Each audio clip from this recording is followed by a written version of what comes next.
Good evening. My name is Mazi Mutafa, Executive Director of Words, Beats, and Life, and I'm super happy to have you here for the third week of the Words, Beats, and Life Festival. We're kicking off a panel discussion with three illustrious artists who are part of the hip-hop theater community and the larger hip-hop community here in Washington, D.C. and beyond. This is a part of week 3, which is focused on creative employment, specifically our Like a Boss curriculum, which is designed to connect young people to artists who are working in fields that they're interested in, to talk about how they got into it, what are some of the pitfalls, some of the challenges, some of the opportunities, to try to make it a little bit easier for up and comers to become a part of various artistic communities. Coming first to the stage, we've got a brother that's pretty straightforward. He goes by Uncle Baye. That would be Baye Harrell. That's right. That's right. What's going on, Baye? I'm good, man. I'm glad to be here. No doubt, no doubt. Coming up after him would be another good brother here in Washington, D.C. by the name of DJ RBI. What's going on, RBI? Man, maintain it, brother. Maintain it, man. What up, Baye? What's up? What's up? Yeah. What up, Mazi? Chilling. And last but not least, but definitely shortest, we got our good friend Nick the Wonder. I got jokes. Hola, ni hao, ma. What up, neighbor? Hello, ¿cómo estás? Yes, sir. So, folks, I want to thank you all for being here tonight, especially after a little bit of miscommunication on my part. Baye, I'm super happy to have you here, especially because I've been following some of the recent developments for you in terms of new opportunities that have presented themselves in the last year. I know that each of you is intimately involved and has been for many years in the hip-hop theater community. Can we take a couple minutes just to maybe introduce yourselves and some of the productions that you've been a part of? Okay. I go first. Go first. You said me? I was saying, Nick, why don't you go Nick, first? okay. Oh, yeah. So my name is Nick. I go by Nick the Wonder. It's my producer name. I started my first hip hop theater production in 2009, believe it or not, with Zomo the Rabbit. And that was at Imagination Stage. I think this guy was in the show as well, right over here. I don't know the direction. But it was basically a remix of an old African trickster tale, but brought to modern times with hip hop. And then after that, it spearheaded me working on a whole bunch of hip hop theater pieces and kind of becoming the go-to guy for producing hip hop music and theater. Short version. Okay. Uncle Baye, how about you? Yeah, so as he mentioned, there was a production we worked on. You said 2009, right? I believe so, right, Baye? I think that's right. Yeah, 2009. It was written by another hip hop theater practitioner, Samayeni 24. And he's a shout out to him. He's somebody that brought me in after seeing kind of what I was doing about maybe going close to about 10 years before that. So what was happening is that we were a part of a hip hop theater or hip hop duo called Human Prophets, me and Jabari Exum. We had done some work with the community of artists during that time. Camila Forbes being one of them, the late Chadwick Boseman being another one. And there were quite a few people that we were involved with, but mainly through the DC hip hop scene at the time. So that took us down the path of writing our own play for the Hip Hop Theater Festival called Read, White, and Blue. 2005, it went up. 2007, it went up again. We worked closely with the brother that's in one of these directions, Brother RBI, who was our DJ as we would tour and do shows. And that took us also that took me personally into being mainly an actor at first, and then going more into the producer playwright lane. And some of those productions that I was involved in, as we mentioned, were, what did we just say? Zomo the Rabbit, Cinderella, hip hop, the remix was another one. And we also did, what were some other ones? Did we do any more, Nick, me and you? So what Baye is referring to, it's actually called the hip hop. What's that? Theater trilogy. Hip hop theater trilogy. So it's old school hip hop tales or hip hop stories that were transformed to today. And it was Cinderella, Pinocchio, Snow White, Zomo. Yep. I don't know if you did a Nazi. By I didn't do Anansi, but around that time there was also another one. Hidden Pages was written by Hidden Taraj Pages. Jackson. I did that one. That was the one with Chadwick Boseman. Well, he may have been in the early development of it, but Taraj Jackson, his roommate, was the one that wrote it. So yeah, it was that whole connection right there. Then we also had, let me see, some other ones that just came All the Way along. Live. All the Way Live comes later on after the collaborations that happened through Zomo the Rabbit with Paige Hernandez, Nick's sister. So that was one that comes also after more collaboration that she and I did with Liner Notes, which is mainly a theatrical concert that has hip hop theater elements involved in it. But All the Way Live, it seemed like all the developmental pieces that were going up in DC at the time that I would be involved in would be hip hop theater productions. Gotcha. Thanks so much, Baye. RBI. Word. I know that you're the backbone of a lot of these productions. Why don't you tell us a little bit about your story in hip hop theater? Yeah, man. I guess at the genesis of what people would consider to be, hip hop theater around the late 90s, us here in the DC area, our little ragtag crew of Howard University and U Street practitioners gathered to produce this production called Rhyme Deferred. I was one of the DJs. I was the only DJ once I got on boards. I think I got on the second show, and I was the only one who stayed with the whole show up until we stopped the first run. But myself, Camila Forbes, of course, playwright, producer, Naya Kia, not Kokai at the time, Priest, DJ Tech One, DJ Think,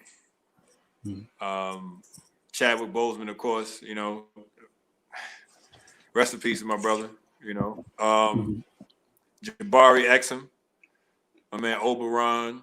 I'm gonna forget everybody. It was so many people that involved with this joint, man. But yeah, we got busy. We did a hip hop Cain and Abel type story. I think at the time there was a lot of tension going on with the identity of what hip hop was going, as far as its commercial leanings, its underground authenticity, and there was a tug of war. But it wasn't. The production wasn't so straightforward that it was one dimensional. There was a lot of nuance involved with it, and what made it so dope is the elements of hip hop were so interwoven into it.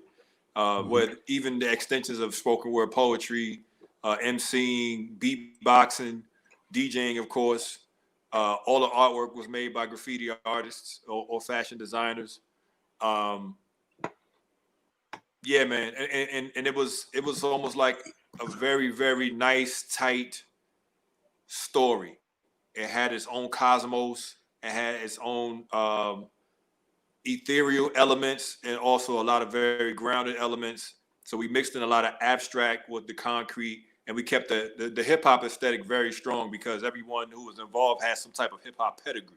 They shout out the sisters Meredith and LaQuise, and who else was involved? It was a lot of folks, man. Lions of Zion, all the b-boys, and eventually other folks like Kokai and Scorpion, Wes Felton, DJ Eskimo were involved. I think that's everybody. If I forgot somebody, we'll figure it out. That kind of kicked off. Yeah. What's up? I wanted to add reference the Freestyle Union with that. Of course. Yeah. U Street, Freestyle U, Howard University. Yeah.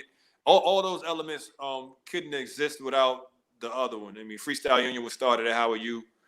And of course, most of the talent at Freestyle Union were either Howard students or came from the DC area, and a lot of us, kind of convened on U Street too. It's like a little legendary folklore, But yeah, Rhyme Deferred was a heavy piece, and it really kicked off a lot of things because a lot of us had leanings within, just theatrical performance because we were all hip hop performers. So I also went to Duke Ellington, so that's another thing. I took a lot of things that I knew from going to that school into what I was doing over there at Howard. I was a brief Howard student, but I stayed in the Howard University ecosystem. And you know, we kept that thing going, man. We kept it going for a few years, and it really helped to produce. I built a relationship with Jabari, which wound up making a relationship with Human Profits. And, you know, we've started rocking like the next year, I want to say like 2000, you know, and just kept things rolling from there. And that kind of bubbled into other That was things. 20 years ago. Some of the opportunities, yeah. And some of the opportunities I got from that were as a result of the relationships I made there. Me even getting down with Words, Beats, and Life was as a result of us doing Rhyme Deferred at University of Maryland.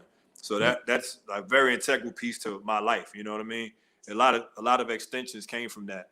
But yeah, man, Human Profits, we actually did a lot of pieces together. We toured a few times, you know, did some cross-country things, incorporating true MC and true DJing and true elements of theater. I don't know what we want to call it. I know we did the Old Souls thing. Were we calling anything else, anything official? Well, any part? Official titles for any of the productions? Oh, well, I mean, you put it in a nutshell, because it was basically political things we were doing. We're doing workshops. We did some stuff for Job Corps. It was quite a few things. Yeah. So can I ask a question? Side note too, we ran into Obama on one of our trips out of the city, like before he ran for president. He just announced. Yeah, we sure did. Yeah. Out of curiosity, I feel like I know the answer to this. Go ahead, Rabia. Go ahead. I was going to drop the last couple of things. I ain't trying to be too long-winded, but I want to shout out Slam Theater because I think Malcolm Pellis was an associate of Baye's, and Baye referred me to Malcolm because he was looking for somebody to fulfill a role of the sound designer and performer. And so I rocked with him for a couple of years too, doing theater over there at the Atlas. Two really dope shows, man. Two really dope shows. And once again, fully incorporated what I was able to do. I add some production elements. I did some live things with the beats. I did some cuts from scratches. I pulled stuff from my music catalog to illustrate certain scenes and things like that. Thing about theater, which is so dope, is that for me, at least, it allows me to pull from just my vocabulary, my musical vocabulary. I'm not just stuck with one genre of music because we're looking for tone, we're looking for effects, and sometimes we're just looking for groove. So, you know, and even sometimes subtext with words that are in songs. You know what I mean? So I'll leave it at that, though. From there, I would just say most of what I do live, I've incorporated some type of hip hop theater aspect to it because it's just what I'm used to. It makes it look dope. So I was going to ask, because you all named a lot of productions that I've never seen. First off, I feel like the answer to this question is yes, but is there two questions? First, is there an anthology of hip hop theater? And then two, quick answer, no. There isn't? Not a well, there's been some stuff that's come out on hip hop theater, but it hasn't been like a complete anthology of all the works that were developed during that time. And it's been unofficial, right. So it's missing a lot of pieces. So my second question, a lot of times when that happens, it's somebody just writing about it. Right. My second question was going to be, why do you think, considering the amount of work that you all are talking about, that there's not a hip hop theater production company in residence in a major theater in Washington, D.C.? Well, if I can talk about that real quick, even though it's been 20 years in the making and people have been working on pieces for over 20 years, it's still very new. And it didn't get this commercial success or appeal until Hamilton, unfortunately. And I'm not saying unfortunately because Hamilton is bad, but it's just the way that people were reeled in. Speaking to what RBI is saying, and even Baye, like we're coming from a aesthetic where we were hip hoppers before we got into theater. So there's a bit of authenticity that comes into it. So as far as bringing like that authentic hip hop theater culture, it hasn't arrived yet. Like there is no defining moment. Somebody's like, oh, it's in every state, it's in everything except for, like I said, the Hamiltons and such. But as far as like I said, it's been out 20 years. Because we can name people who we were talking about the DC base, which I feel like is a stronghold of hip hop theater. But in New York, you got the Danny Hawks and the Jonesy D's, and there's so many other people. Willpower. So absolutely. Yep. So I feel like it just hasn't caught on yet. And I know that's very unfortunate being it has so much power and so much that, but you have to remember it. prior, especially like I think it was RBI or Baye said in the 90s is when hip hop theater was really popping. You got to remember, hip hop had a negative connotation then. We coming from the 90s when people was like, hip hop, that means violence. So a lot of people wasn't rocking with it now. And now they see the commodity in it. So I feel like it's going to change and we're going to see more of a change. Mm-hmm. Yeah. And I would add to that. Oh, go ahead, Ron. Go ahead.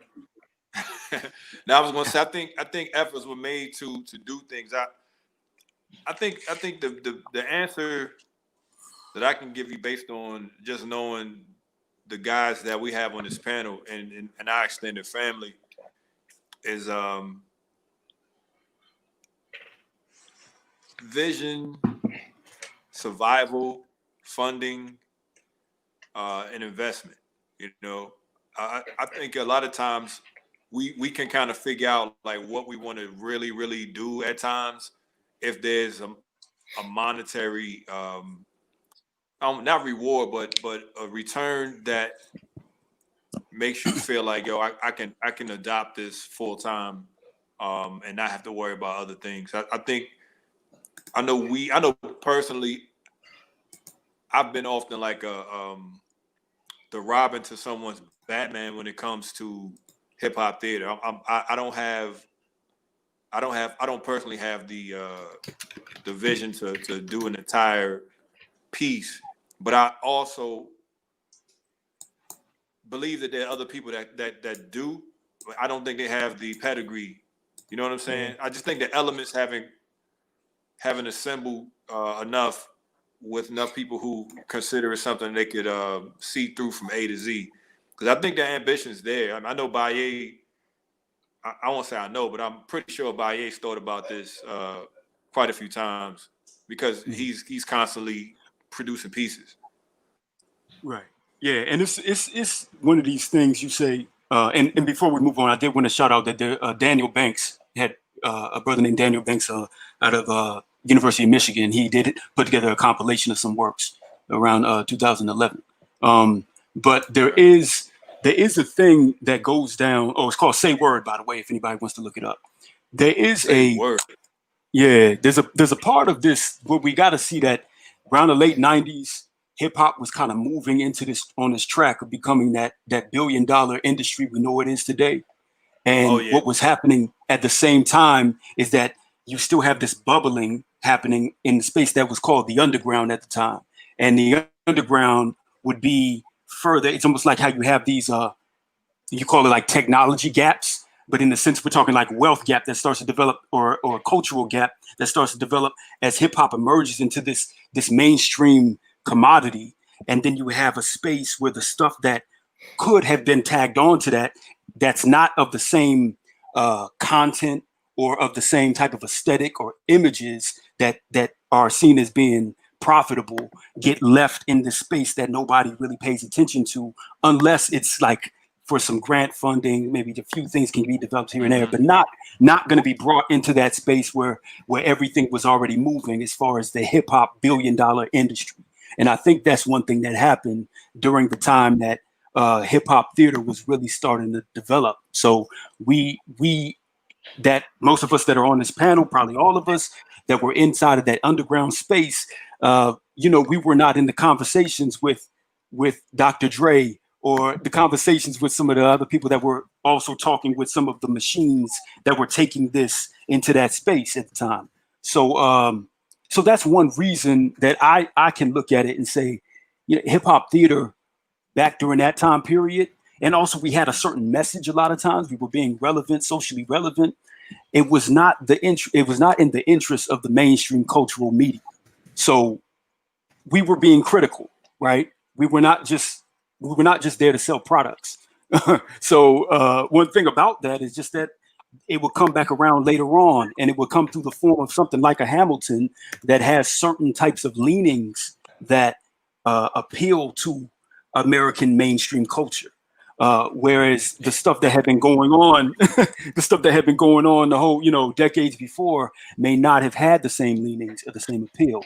Because right before Hamilton went up, there was a Tupac play on Broadway that they thought would be the one to probably take it into the mainstream. And it didn't work. It wasn't It What wasn't was it called? Holler If You Hear Me. That's right. Yeah. You Holler If remember? You Hear Me. Yeah. I saw it. So, and Yeah. great performers, great director. It didn't work for that space. And there are various reasons probably for that. But one of the things about that is that we know, well, Tupac is a mainstream, known name within hip hop, but it still wasn't enough at that time to make it pop. So what they wanted to have was a pop play, probably like what Hamilton ultimately did become. And shout out to Lin-Manuel for the work and everybody involved in that, because it was incredible production. But there was a certain thing about it being in that for-profit theater space, which is Broadway. You got to sell tickets, which means that tourists that come in have to be interested in what you're making. And that's different than what maybe the experimental, more thoughtful, more culturally rooted and engaging productions that we were a part of. Well, so I wonder if another way to say some of that is that a lot of the hip hop theater that was being made or has been made was being made and driven by artists as opposed to arts managers, like people who really want to create something new, as opposed to people who want to create something quote unquote that lasts. Because I can think about myself and like there was a project I worked with RBI on like 6 years ago, and for some reason it just occurred to me like, oh yeah, I don't think a lot of people have seen this, and so I reshared it with a whole bunch of people who loved it. It was the Clock's Ticking video, and I was just thinking about myself in terms of like always trying to create something new and never really spending the time trying to grow an audience for something, because whoever showed up saw it and that was their experience, and then they kind of move on. I wonder if that's part of the challenge, is that so many of the people in the space are really committed to kind of pushing the envelope creatively, but not necessarily committed to creating pieces that, using the Hamilton example, that can tour the country, be on television, have museums created to their topics. That really is just about creating that amazing thing for 50 or 60 people to come and see your show a few times, and then it kind of goes away. I slightly disagree. Those pieces are here, Mazi. They're and it's a numerous amount. I feel like there's not a place for them to perform them. So if we had more open spaces that were accepting to hip hop theater and all that, I feel like you would hear more of this content driven.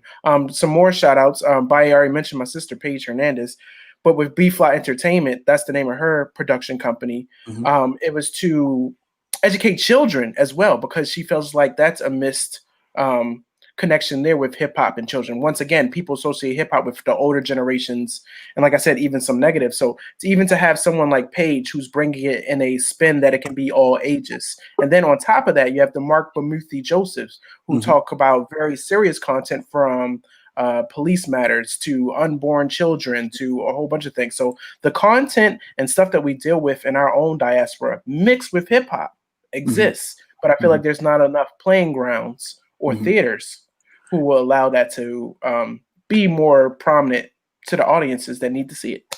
Yeah, and these productions that he mentioned, I mean, these have been very successful productions. A lot of them have been within their respective spaces.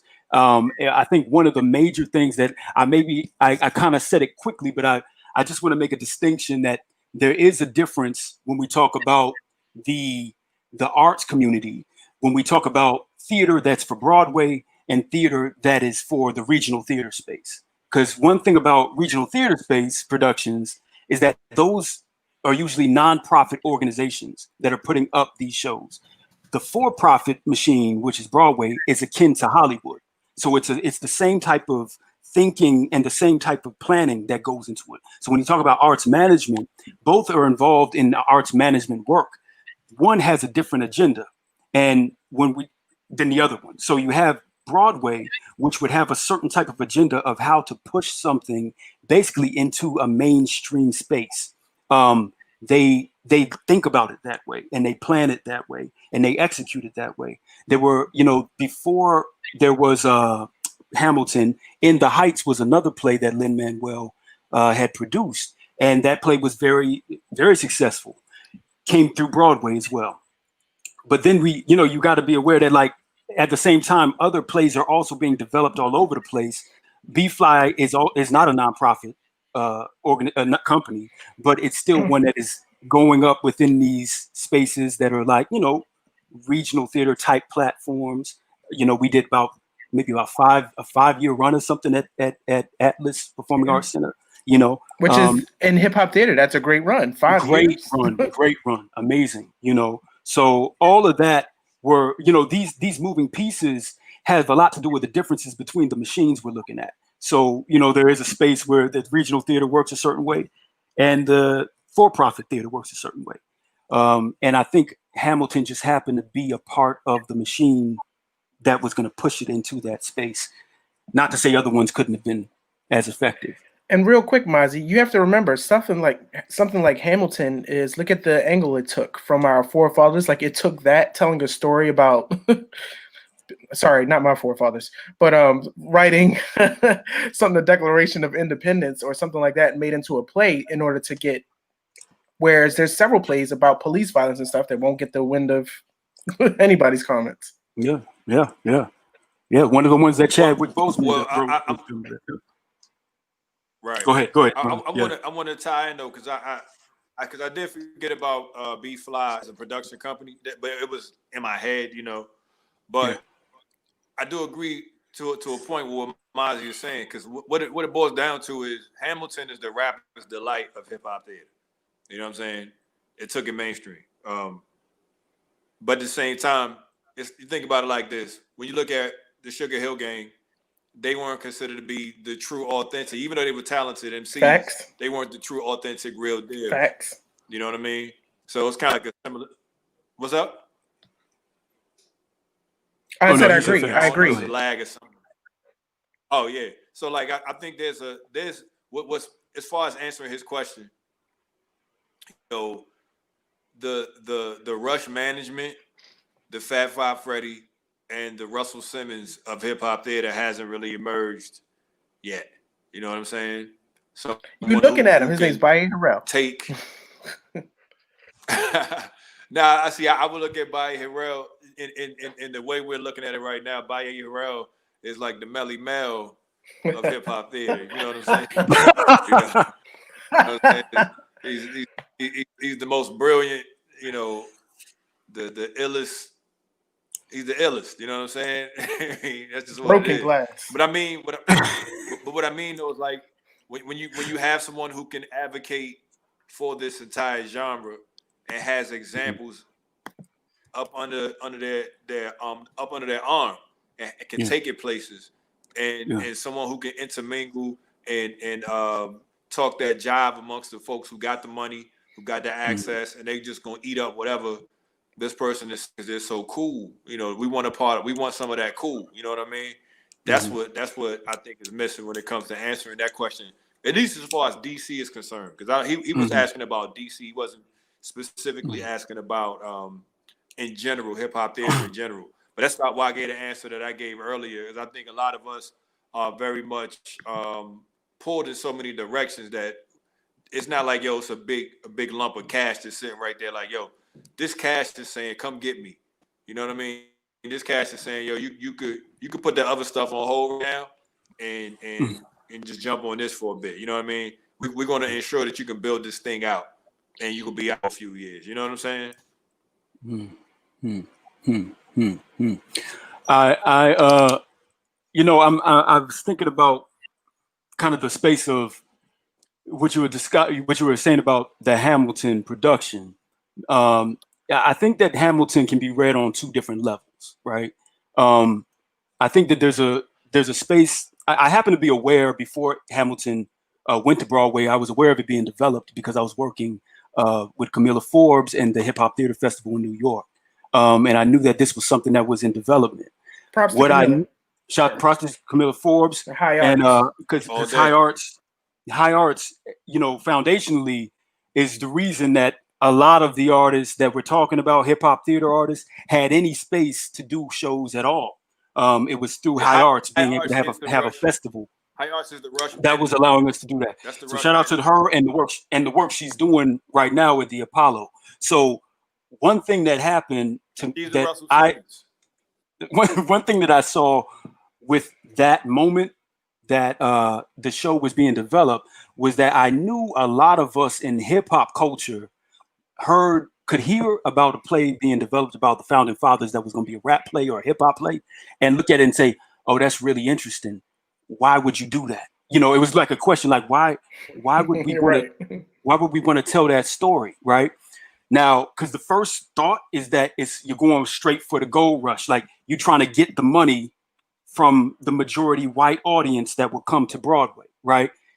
And I'm not saying that that is the reason that he did this.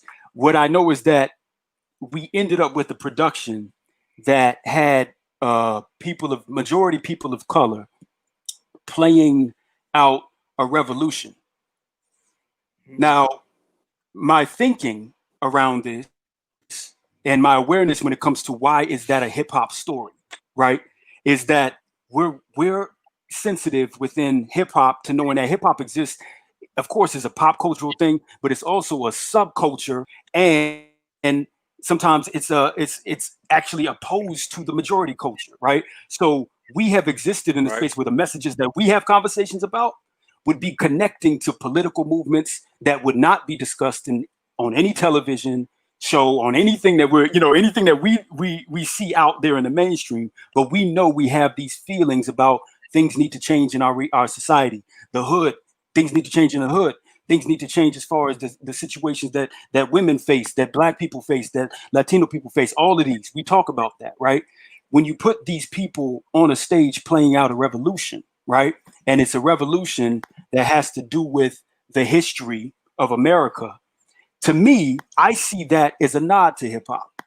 Now, so I connected with the play in a way that wasn't about the history, so to speak, but connected with it from the value that I think he was trying to highlight around. There's a story of people who go through a revolution, and then there's a story of people who have to nation build. On a subconscious level, we don't get that story as hip hop, as Black people, as Latino people. We don't get that story about ourselves. We don't get to tell that type of story, mainly because when we tell that type of story, it's anti-establishment. So how do you make a story that's anti-establishment but pro-establishment at the same time? So shout out, in my opinion, shout out to what I consider to be maybe some of the ingenuity behind Hamilton as a production, as a concept, right? At the same time, that's a cloaked message that may not be for everybody. That's something that is probably for people who would really understand why he would even say when he's casting his touring companies that he's not interested in white actors. You know, that came up. So in order to make that type of statement, it's telling us in a very kind of open-handed way, like, look, we're telling this story about people of color in America and what they face, even though we're telling the story of traditionally what white colonizers did. So I can connect with the story on that level. But I know that story, had that story been a Nat Turner story, would not have been made, right? So we know that somebody could have written that we are in a community with, say, we want to do the story of Toussaint Louverture, we want to do the story of this, and it's hip hop, but that wouldn't have been the story we would have seen. So we have our first question from a viewer who also happens to be a panelist. Says, how can someone take part in hip hop theater or the conversation? What's that now? So Nick asked the question on YouTube. He said, how can someone get involved in hip hop theater or this conversation? How did you all actually get into hip hop theater? Does it all go back to A Rhyme Deferred, or does it go back to the work of your sister? Like, how did you all get into this as a part of your artistic repertoire? Yeah, like I said, for me, it definitely started. It definitely started with A Rhyme Deferred. Like, I have a background in being inspired by theater, once again, because of my high school and over at Duke Ellington, and the brief time I had at Howard, the Fine Arts Building. But everything that I had any type of sensibility about came into life when I did A Rhyme Deferred. So Round the Fur was the genesis for me bringing it to the stage. Mm-hmm. Mm-hmm. Yeah, I'll say that. So Round the Fur, that was '99. That I think. Well, I saw Camilla develop. It was developed as her senior thesis in like around 1999, right. And that was where my group partner Jabari that summer was cast to be one of the leads in the show. We had already been touring, or actually not touring. We had already been a little bit, but performing mainly in the DCU street scene. On the DCU street scene, we enjoyed the idea of bringing theatrical elements to our hip hop. Right, one of the our hip hop music. One of the main agendas we had. Well, I peeped this group called Poem C's, and they would do spoken word. Yeah. They would do their spoken word in a way that was also theatrical. I think we get a little feedback. Spoken word in a way that was theatrical. And what I enjoyed about it was that it looked very self-contained, like it was a production with just two poets, two spoken word artists, two MCs on stage. And Human Prophets was still going through certain changes with how we were going to do our shows. We wanted to find a way that was very much like it was flexible and we could put it in different spaces. If we didn't have a DJ like RBI with us, how could we still do a show? If we didn't have a band, how could we still do it? And how could we do it in a way that was still artistically engaging and maintain the lyrical integrity that we wanted to have, sharing the messages that we want to share. So that's where we began to bring narratives to our songs. So we would do like, okay, one song turns into now a small mini play, and we just block it or stage it a certain way. And that could take us into schools, that could take us into community centers, that could take us out on the streets where we would do it just as live street theater. And that would happen all the way through pretty much that decade of first 2000s to 2008, 2009, when I get called by Somayeni 24 to be a part of his workshop of Zomo the Rabbit. So, skipping a step, which would have been that Camilla Forbes did give us the opportunity to develop our own play, Read White and Blue, in 2005 for the Hip Hop Theater Festival. So, for me, it was that journey, but I had always been involved in theater. My mother was an actress, put me in theater camps when I was growing up. I'd always enjoyed that. So it was really just kind of natural for me to want to take my music in that direction. Hey, can I jump in? So I've heard a few things. One, the role of Camilla and the creation of Hip Hop Theater Junction, now High Arts. Two, the role of the Duke Ellington School as a school developing young artists here in Washington, D.C. Three, Howard University as a kind of global hub for creative brilliance from the African diaspora. And four, the existence of a series of performance spaces like the Kaffa House of Bar None, etc., State of the Union on U Street. So all these venues open for people to come and do experimental production across all those groups, from young people if the place that wasn't serving liquor, or to folks who were in college, to adults. Were there any other elements? Because what's interesting to me is that no one said the number of theaters that exist in Washington, D.C. was a part of it, other than the partnership of the Hip Hop Theater. No, I'm shaking my head because they're not, and that's the whole point. Even they try to stay away from it just because they felt like they didn't want that audience. I'll be frankly honest, a lot of the theaters in DC have a large older population. Mm-hmm. Even the demographics is older and white. You don't have a lot of people of color, especially young generations, enjoying the theater, when you have to realize that theater has been around, since the Greek times. But with all that being said, it's more of an exposure thing. So being that there wasn't a market for it, it wasn't really here to them. That's why the Hip Hop Theater Festival was so successful, because they would pick a theater that was normally patronized by a different audience, and that allowed people to come there for the first time and see a free show. And then they felt like it spoke to them because of the topics, and they saw they saw Baye's face. I just combined your name. That's awesome, Burrell.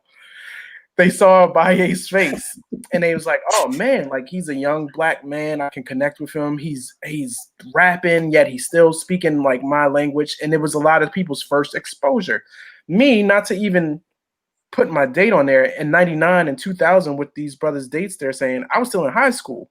So for me to come see these type of things, I was like, oh, there's other facets of hip hop besides just rhyming outside in a cipher or trying to be on MTV or BET. So the fact that you have exposure to these things, I think will create a lot of things. And not to be repeating what you said, Mazi, I like how you broke it down into the things that you're hearing. But between Camilla Forbes and I think Somayeni 24 in this DC area specifically, there wouldn't be a presence of hip hop theater that you see today. And it was basically they were giving chances to people who were authentic. Like I said, everybody he was worked with are hip hoppers. Nobody I've known that worked with them are like, I like it a little bit. So I think once again that translates to good product with authenticity. Right. And that's the name I forgot to mention earlier. It was Sam. Got to shout out Samayeni. He was there during Round Deferred. Yep. Yeah, and all that the earliest period of what was going on, because hip hop Nightmares of Juju B. Brown was something that he had worked on. Which spoke on Go-Go before anybody. Right. Jennifer Nelson was involved in that production. Munch, different people that were kind of in the hip hop scene, and Tony Blackman, who was responsible for founding and facilitating the Freestyle Union, which is really the way that I was able to find myself on the U Street scene at the age of 16. So it was basically that experience of the Freestyle Union, all the kind of the hub of artists at that point. But once Camilla ended up working with the hip hop or founding the Hip Hop Theater Junction, they did have a relationship that was kicked off. Just to speak to the theater relationship, the relationship with the Kennedy Center was a key part of what actually allowed for the Hip Hop Theater Festival to happen in DC. So it was some funding that came through the Kennedy Center and the DC Commission for Arts and Humanities that allowed for that to kind of be a free event that people could go and check out these productions. And that was at the beginning of the 2000s. So yeah, like all of that was going on.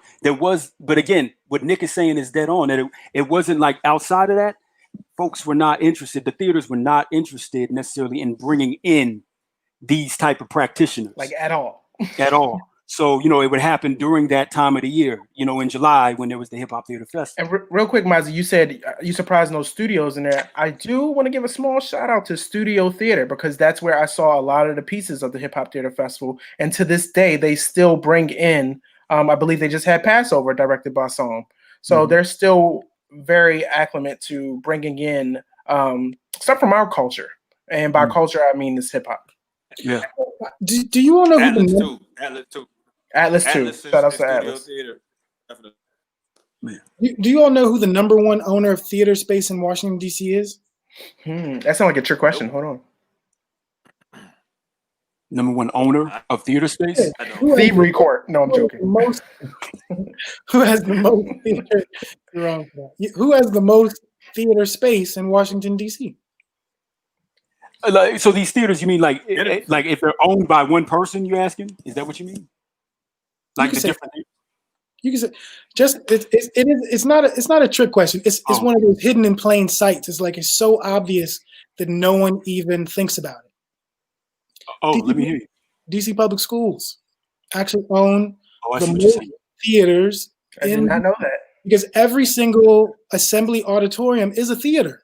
Oh, technical theater. I see what you're saying. That is a trick question. That's a trick question. But the reason why I asked the question is because at the same time we're talking about trying to get, acceptance among theater communities, DC Public School theaters are basically just assembly halls. They don't actually do very much theater in them. So what could it look like if that canon of hip hop theater was presented to DC Public Schools as not just something for them to witness, but a curriculum for them to be able to develop theater clubs, to develop lighting and sound and engineering in their school, and then they do productions for their school and community.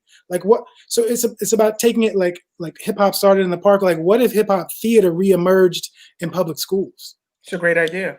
I think there's always been the practitioners that we speak about. A lot of ones we speak about have been working in the schools. I mean.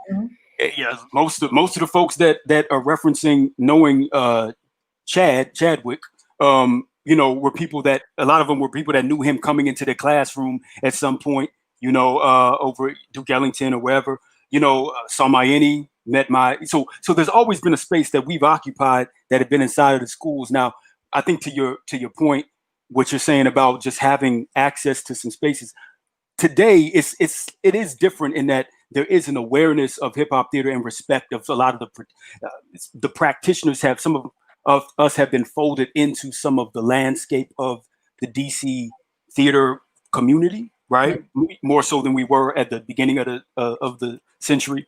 But to your point, as far as developing that next wave, I do believe that type of work does have to happen in the schools, that these productions should be happening in schools. And I skipped a production which was not directly hip hop theater, but involved a lot of the hip hop community called Prison Poetry. That was in 2005. Hey, shout out to Kamon Freeman, another one I was involved in.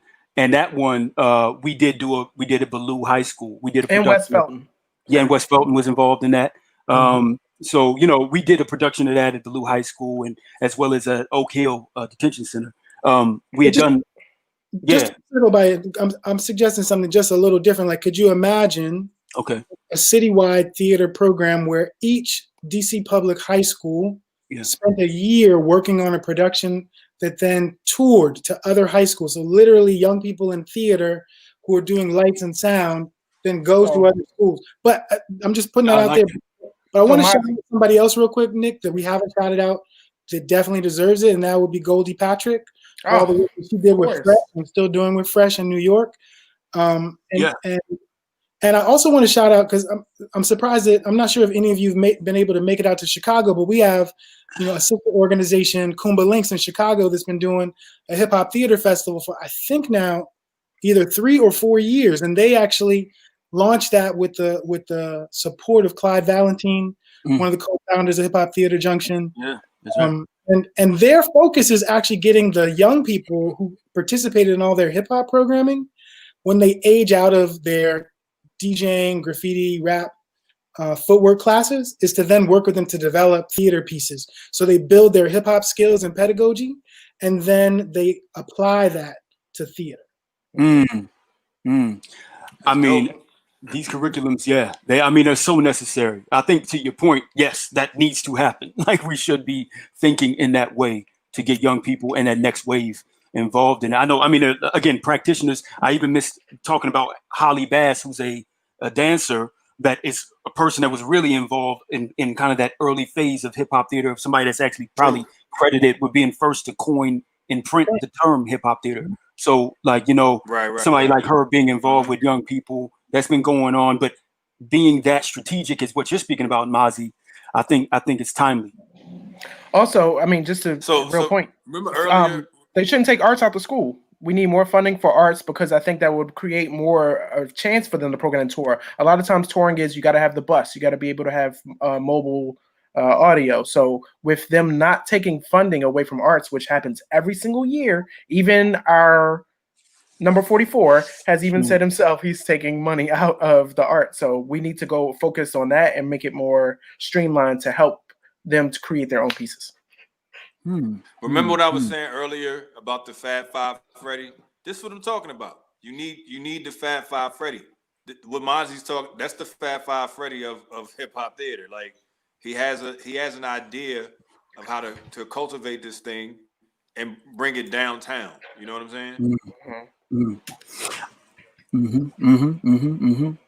And I think that conversation about the direction, like that's really what you're getting at, Mazi. Like, what is this direction to take the art form now? Like, as far as developing, continuing to nurture it.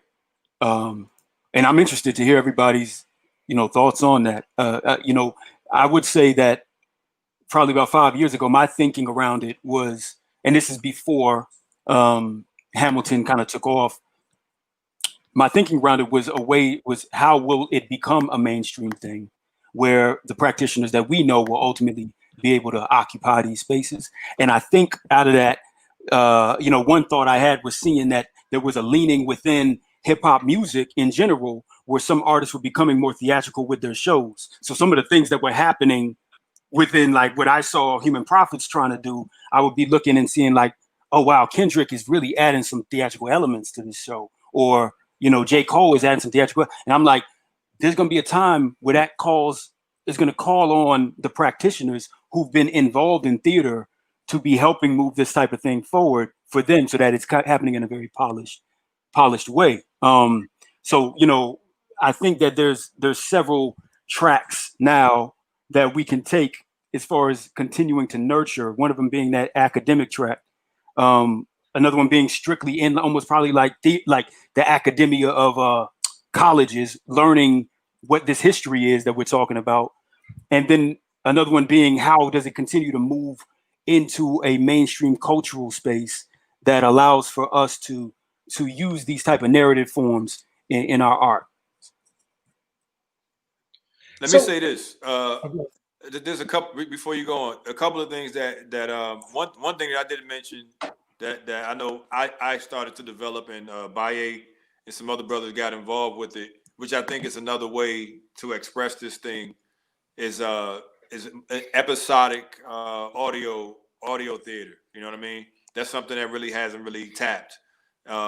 Using everything that we hear, we don't see it, but we can visualize it. But all those elements are still there. Yeah. I still think that's untapped. I think we need to revisit that, bro. I agree. The other thing is giving props, because I didn't think about this earlier to just now. The Lyricist Lounge had a television show. What? Back in Come like on. 1998, and that it changed a lot for me. Basically, yeah, and that was like basically a slice of what we would consider hip hop theater. Like, these guys and girls were freestyling scenes. There'd be like a specific situation, and everything is acted out, but off the top of the dome, and having to illustrate what's going on and go through the people's mentality and their mind state and all that kind of stuff. I think that's something that can probably resurface and be more of an episodic type of thing when it comes to television, whether it's YouTube or Netflix or, anything like that. I think that's part of where it could go. Mm-hmm. Hey, with this last 5 minutes, I forgot to say one thing. I mentioned the Chicago Hip Hop Theater Festival, but we've been naming all the women that are these pioneers. I want to, give their names. The leaders of Kumba Links are Jacinda and Jaquanda, have been putting in work for 2 decades as an organization, and moved into theater in these last 4 years and are doing really amazing work. Mm-hmm. With this last 5 minutes, I wonder what if you could talk to your 20-year younger self. What advice would you give him about kind of the road ahead? And I'm asking this question because this is all this conversation is a part of our curriculum called Like a Boss. And so it's about teaching young people about pathways into creative industries as artists and as managers. And so I wonder if you could talk to your 20-year younger self, what advice would you give him about the road that's ahead of him that might prevent him from going down some wrong paths, and or might send him down some paths that would make the journey just a little bit easier? Ooh, I got 2. Easy for me. 1, share your work. Too often you make something or you want to be a creative and you just sit on it, when it actually helps more people, and it'll help solidify a movement if you just go ahead and release it and get stuff out. If you just sit on it, it doesn't help anybody. It doesn't even help yourself. So it'll help create something for the future. You got to plant the seeds now to put it out. 2, save money. Nobody expected this pandemic to come out or be the situation it is, and it really has affected artists in a heavy way. Something like doing hip hop theater, it revolves around crowds purchasing tickets. And even if you're not doing theaters, there's outside venues with shows, same premise. So during times like this, it's good to save money, even if it's however much you can save. It can be $1 a day. You'd be surprised at how much that goes. So saving money, and then don't sit on your work, release. Which I do, both. You want to go on? I guess I would say remember to finish what you start if it means enough to you. Value your work. Always value your work. Always value your work.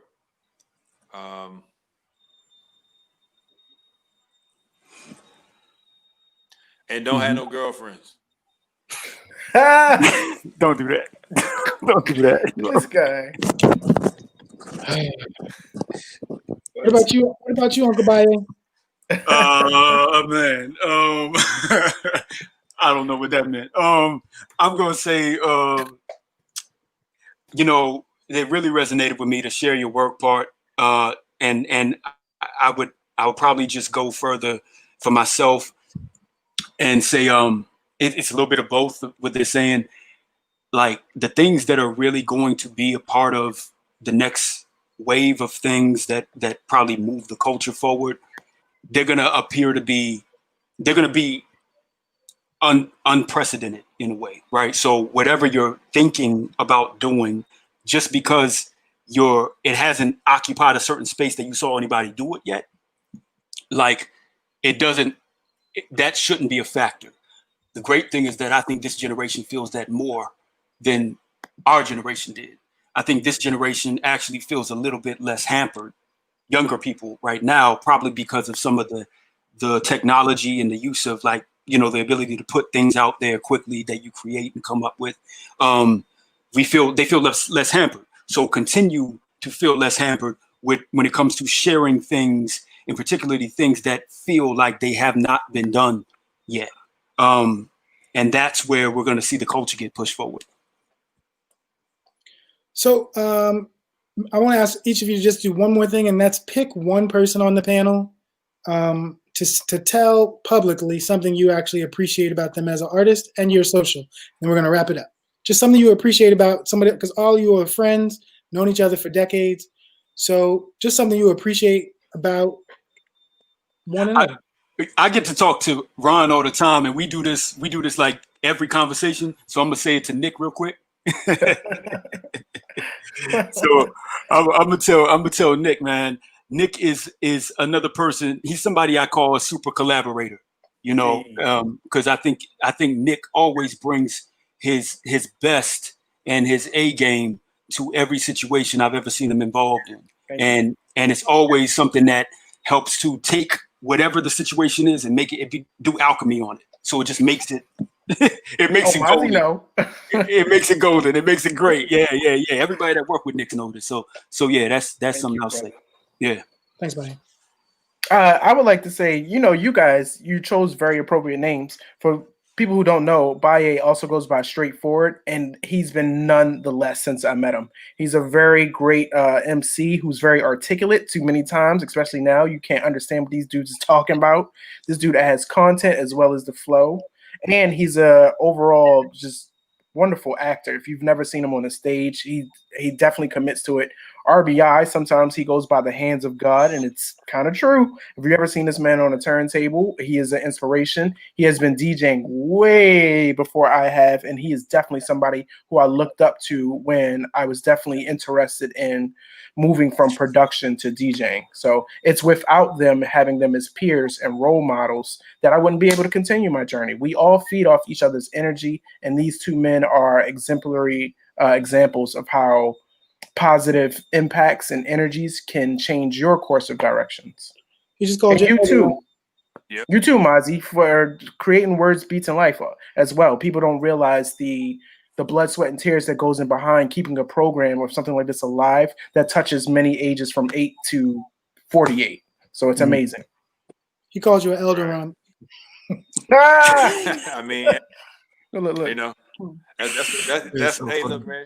Those jeans are so good. You know what I mean? I look so pretty. The youngest person on this panel is RBI. RBI. It's RBI. But yo, man, Baye kind of took my thunder because I mean, it goes without saying, man. I'm gonna go ahead and do both, just like Nick did, man. It goes without saying, and I'm gonna try to keep it brief. Baye knows I think he's like one of the top 5 most brilliant people that I regularly communicate with. You talk about inspiration. Both of these dudes inspire me. Nick's more so because of he has a curiosity and a daringness to how he approaches this art it makes me it touches me. It's like the innocence is still there, and the talent is evident. You know what I'm saying? So I always appreciate that. You know, I always appreciate, like, even when I pass you, you know, our interactions are always good money. You know what I'm saying? So man, like I said, man, the talent is evident. You know, the talent is evident, man. It's a full circle type of thing. It kind of comes right back around. Whatever you may feel that I have given to you, I get it back in some form. And it's a type of thing where I feel like, yo, I'm glad I know these cats. You know what I mean? Like, straight up, you know.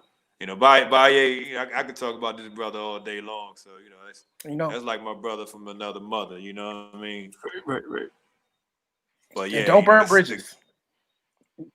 Well, fellas, I definitely want to thank you all for joining us for this evening. I also, like, with a lot of gratitude to each of you for giving the flowers to all the women that have been a part of leading, creating, innovating, and bringing folks to the table.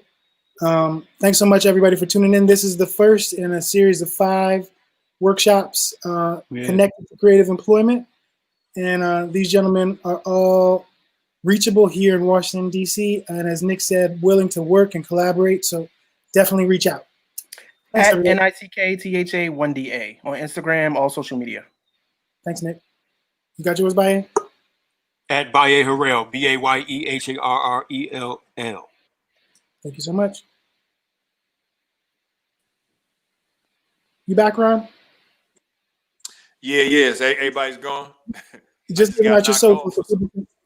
Just giving out your socials so people can reach you. Oh yeah, man. You can reach me. Most instances, I'm at either DJ RBI straight out, or if you're on like Instagram, I'm at DJ_RBI. So if you want to check me out on like Mixcloud, just put in. Well, now let me re-say that. Go to AKA_DJ_RBI, and I'm at DJ_RBI on Instagram. I think those are the main 2 things that you would need that underscore for. Everything else is at just straight up DJ RBI. Facebook, Twitter, you know. Dope. Thanks, Ron. Yeah.